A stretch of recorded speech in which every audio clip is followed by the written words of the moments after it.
అందరికీ నమస్తే. జరుగుతున్న రాజకీయాలు చూస్తే ముందు ముందు రాజకీయాలు ఇంకా రచ్చరచ్చగా మారే అవకాశం కనిపిస్తుంది. ఎందుకంటే ప్రభుత్వం వాళ్ళు ఇచ్చిన హామీలు నిలబెట్టుకునే వాతావరణం కనబడతలేదు. వాళ్ళు అవి నిలబెట్టుకోవాలంటే చాలా డబ్బులు అవసరం ఉంది. వాళ్ళు అవి చేయలేరనే విషయం తెలుసు. కానీ అవి చేయలేమని ప్రభుత్వం ఊరికే కూర్చుంటే కాదు కదా! ప్రభుత్వం నిలబడాలంటే, ప్రభుత్వం ఉండాలంటే ఏదో ఒక యాక్టివిటీ చేయాలి. అదే పొలిటికల్ యాక్టివిటీ. ప్రస్తుతం కేటీఆర్ మీద ఆ కేసు పెట్టిండ్రు. కేసు పెట్టిండ్రు. ఆ కేసు విషయంలో హైకోర్టు విచారణ, తర్వాత వీళ్ళు చెప్తున్న సమాధానాలు, తర్వాత ఇదంతా చూస్తుంటే బహుశా వీళ్ళు కాలమంతా కూడా ఇట్లాంటి కేసుల మీద కేసులు పెట్టి, లేకపోతే ఇంకేదో చేసి ఇట్లా కాలం గడుపుదామా అన్న ఆలోచనలో ఉన్నారేమో అనిపిస్తుంది నాకు. వాళ్ళు సంవత్సరం అయిపోయింది. హనీమూన్ పీరియడ్ అయిపోయింది. ఇంకా మీనావేశాలు లెక్క పెట్టుకుంటా ఇంకా ఇస్తాం, రేపిస్తాం, మాపిస్తాం, డిసెంబర్ 28కి రైతు కూలీలకు డబ్బులు ఇస్తాం, లేకపోతే రేపు క్యాబినెట్ సమావేశం పెట్టి చర్చిస్తాం, ఇట్లా టైంపాస్ చేసుకుంటూ పోతే అవి అమలు కావు. అమలు చేయడానికి స్కోప్ కూడా లేదు. ఒకవేళ అమలు చేసినా అవి పాక్షికంగా అమలు చేయడమే. 100 మంది ఉంటే ఆ 100 మందిలో జల్లెడ బట్టి ఆ జల్లెడలో మిగిలిన 10 మందికో 15 మందికో ఇవ్వడమే తప్ప వాళ్ళు ఫుల్ ఫ్లెడ్జ్‌గా స్కీమ్స్ అమలు చేసే అవకాశం లేదు. పోయింది, అవకాశం లేదు. రాష్ట్ర ఆర్థిక పరిస్థితి సహకరించదు. ఏమీ చేయకుండానే 1,37,000 కోట్ల అప్పు. 1,37,000 కోట్ల అప్పు అయింది ఏమి చేయకుండానే. ఇంక మనం చేద్దామంటే ఇంకా చాలా అప్పు చేయాల్సి వస్తుంది. అప్పు చేస్తే తప్ప ఏమి చేయలేని సిచ్యువేషన్ ఉంది ఇప్పుడు. కాబట్టి ఇప్పుడు వాళ్ళు ఆ స్కీమ్స్ ఫుల్ ఫ్లెడ్జ్‌గా అమలు చేయలేరు. మనం చూస్తున్నాం కదా, సిలిండర్‌కి రూ. 500 అది ఫుల్ ఫ్లెడ్జ్‌గా అమలు అవుతుందా? లేకపోతే రూ. 200 యూనిట్ల కరెంటు ఫ్రీ అది ఫుల్ ఫ్లెడ్జ్‌గా అమలు అవుతుందా? కనీసం ఒక 70% అయిన స్కీమ్ రీచ్ ఉందా? ఆర్టీసీది అంటే వాళ్ళకి డబ్బులు ఇచ్చినా ఇవ్వకపోయినా ఆర్టీసీ నడుస్తుంది, లేకపోతే తర్వాత చూద్దామన్న దానిలో ఆర్టీసీ ఒక్కటి నడుస్తుంది.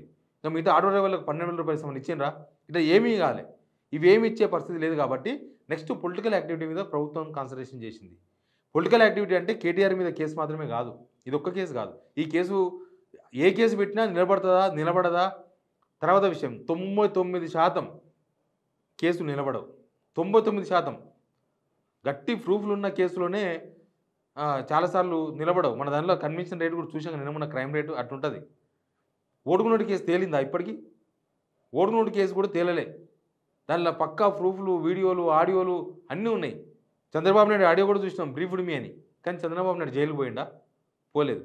కానీ ఇక్కడ కూడా రేపు కేటీఆర్ మీద కేసు పెట్టి ఆ కేటీఆర్ జైలు పంపొచ్చు. కానీ ఆ కేసు ప్రూఫ్ అవుతుందా? ప్రూఫ్ చేసే మసాలా ఉందా ప్రభుత్వం దగ్గర? నేను అనుకుంటా బహుశా రేపు చాలా కేసులు పెట్టవచ్చు బీఆర్ఎస్ లీడర్ల పైన. ఇలా పెట్టిన కేవలం ఈ కార్ రేసు ఒకటే కాదు. రేపు కరెంటుది అంటారు, కరెంటు కొనుగోలు కేసీఆర్ని జైల్లో వేస్తామంటారు. ఇవన్నీ డైవర్షన్ పాయింట్స్ ఇవన్నీ కూడా. కేసీఆర్ను కొన్ని రోజులు చర్చల్లో పెడితే మళ్ళీ ఒక మంత్రి అంటాడు బాంబు వేస్తా అంటాడు. ఒక పెద్ద బాంబు, నేను వేసే బాంబు ఎర్రవెల్లి ఫామ్ హౌస్లోనే పడుతుంది అని ఎవరో ఒక మంత్రి లీక్ చేయొచ్చు. ఆ మంత్రి లీక్ చేస్తే నాకు తెలిసి ఆ లీక్ మీద ప్రభుత్వం 5-6 నెలలు గడుస్తుంది. 5-6 నెలలు గడుస్తుంది. 5-6 మంత్స్ గడుపుతుంది ప్రభుత్వం ఏమీ అమలు చేయకుండా. లేకపోతే ఈ గడుబడులన్నీ బయటికి కనబడకుండా వీళ్ళు ఇచ్చే అరకొర స్కీమ్లతో జనాలు ఊకుంటారా? ఇవ్వకపోతే మొత్తానికి ఇవ్వకపోతే ఏమన్నా కొద్దిసేపు సరే ఎవరికి రాలే నాకు రాలే అనుకుంటారేమో, కానీ కొందరికి ఇచ్చి చాలామంది రాకపోతే చాలామంది ఫైర్ అవుతారు గవర్నమెంట్ పైన. రేపు రైతు భరోసా ఉంది, ఏమైతుందో తెలియదు. రేపు ఇంకా చాలా ఉన్నాయి వీళ్ళు ఇచ్చే స్కీమ్స్, ఇచ్చిన మాటలు. కాబట్టి ఎవరో ఫామ్ హౌస్లో బాంబు వేస్తా అంటాడు, దాని మీద ఒక 6 నెలలు గడిపేస్తారు. ఆ బాంబు పేలేదు ఎప్పుడో, ఆ బాంబులో ఉన్న మసాలా ఏందో, దానిలో అసలు మందు ఉందో లేదో కూడా తెలియదు ఆ బాంబులో. కానీ ఈ హడావిడి ఒక సంవత్సరం వరకు నడిపించవచ్చు. ఫామ్ హౌస్ మీద బాంబు అనేది సంవత్సరం దాకా నడిపించవచ్చు. తర్వాత రేపు ధరణి అంటారు, ధరణిలో తప్పులు ఉన్నాయి కాబట్టి ధరణిలో నేను ఫలానా వాళ్ళని అరెస్ట్ చేస్తా, ఫలానా వీళ్ళని అరెస్ట్ చేస్తా అని చెప్పొచ్చు ప్రభుత్వం. ప్రభుత్వానికి ఏముంది, ఏదో కేసు పెట్టి లోపల అనుకున్నప్పుడు ప్రభుత్వానికి చాలా ఈజీ. మన లోకల్ పోలీస్ స్టేషన్లో మీరు అందరూ చూస్తుండొచ్చు. ఎమ్మెల్యే కడ్డం తిరిగిన వాళ్ళు, లేకపోతే ఎమ్మెల్యే వెనక తిరుగుతలు కడ్డం తిరిగిన వాళ్ళని తీసుకుపోయి లోపల పడేస్తారు పోలీసులు. అది ఏం కేసు నిలబడుతుందో తెలియదు. 4 సెక్షన్లు పెడతారు, అయిపోతుంది. కోర్టుకు పోతే కోర్టు కొన్నిసార్లు బెయిల్ ఇస్తుంది, లేకపోతే రిమాండ్కి పంపిస్తుంది. వీళ్ళు పెట్టడానికి మిషన్ భగీరథ మీద వీళ్ళు చెయ్యని ఆరోపణ లేదు కదా. సెక్రటేరియట్ మీద ఆరోపణ, సెక్రటేరియట్ అవినీతి జరిగింది, అమరవీరుల స్మారకం అవినీతి జరిగింది, మిషన్ భగీరథ అవినీతి జరిగింది, మిషన్ కాకతీయ అవినీతి జరిగింది, ధరణిలో ఇట్లా జరిగింది, రాత్రి పేర్లు మార్చుకున్నారు ధరణిలో. ఇట్లాంటి చాలా ఆరోపణలు చేసి ఉన్నారు. కాబట్టి వీటన్నిటి పేరు చెప్పి బీఆర్ఎస్లో యాక్టివ్గా ఉన్న చాలామందిని అరెస్ట్ చేయొచ్చు బహుశా. ఉంది, ఆ స్కోప్ కనిపిస్తుంది ప్రభుత్వానికి. అది తప్ప వేరే దారి లేదు. అది ఒక్క దారి మాత్రమే మిగిలింది. దానివల్ల గవర్నమెంట్ ఏమొస్తుంది అనుకుంటుందంటే, గవర్నమెంట్‌కి 2 లాభాలు అనుకుంటుంది. ఒకటి, జనమంతా డైవర్ట్ అయిపోతారు. జనమంతా ఇక వీళ్ళ అరెస్టు, వాళ్ళ అరెస్టు, ఈ కేసు, ఆ కేసు, ఆయన అవినీతి, ఈయన అవినీతి అని నడుపుకుంటూ పోతే, మనం ఇచ్చిన స్కీమ్స్ గుర్తురావు. మనం ఇచ్చిన కొద్దిమంది స్కీమ్స్ తీసుకుంటున్నా వాళ్ళు సంతృప్తిగా ఉంటే ఉంటారు. మిగతా వాళ్ళ అసంతృప్తి బయటికి రాదు, కనబడదు, బయటికి రాకుండా పోతది. ఎందుకంటే హైలైట్ మీడియా అంతా వీళ్ళ మీద ఉంటది కదా! మీడియా అంతా ఈ న్యూస్ హైలైట్ చేస్తది. ఆ జనాల బాధలు పట్టించుకునే అవకాశం ఉండదు. వీళ్ళు కేసీఆర్‌ని ఎప్పుడు అరెస్ట్ చేస్తారు? చూస్తున్నామా? కేటీఆర్‌ని అరెస్ట్ చేస్తారనే వార్త సంవత్సరం నుంచి నడిపించింది మీడియా. 1 ఇయర్ నడిపించింది మొత్తం. ఇప్పుడు కూడా ఏసీబీ అరెస్ట్ చేస్తదా? ఈడీ అరెస్ట్ చేస్తదా? రొండిళ్ళ పూజారి కేటీఆర్.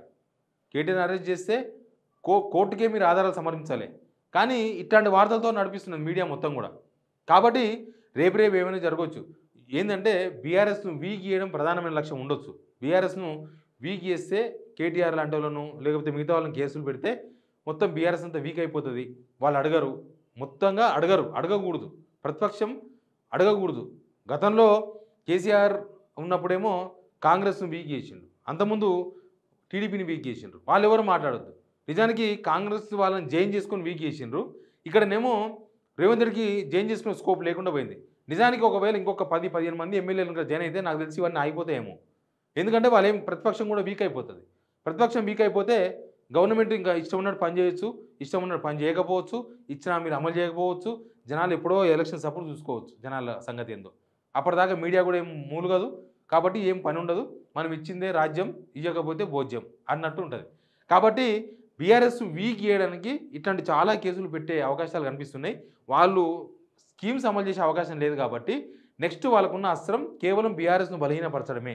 బీఆర్ఎస్‌ను బలహీనపరచడం అంటే బీఆర్ఎస్‌లో ఉన్న ఎమ్మెల్యేలను చేర్చుకోవడం, లేకపోతే బీఆర్ఎస్‌లో ఉన్న ముఖ్యమైన లీడర్లను తర్వాత అందరినీ అరెస్ట్ చేసి ఏదో కేసులో ఇరికిస్తే మిగతా వాళ్ళందరూ కూడా సైలెంట్ అయిపోతారు. అప్పుడు ప్రభుత్వం మీద ఎవరు అరిచేవాళ్ళు ఉండరు, ప్రభుత్వాన్ని గిచ్చేవాళ్ళు ఉండరు, ప్రభుత్వం చేసే తప్పులను చెప్పేవారు ఉండరు అనేది బహుశా ప్రభుత్వం ప్లాన్ ఉండొచ్చు.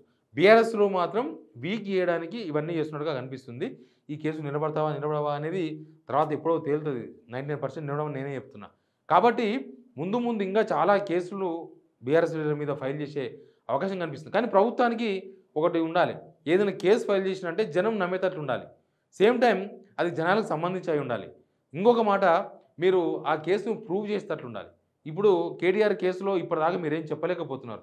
అట్లాంటి కేసులు పెట్టడం వల్ల ప్రభుత్వం అబాస్పాలెత్తది. ఇదేదో కక్షపడి చేస్తున్నారు రేవంత్ రెడ్డి అనే విధంగా జనాలకు పోయే విధంగా అనిపిస్తుంది.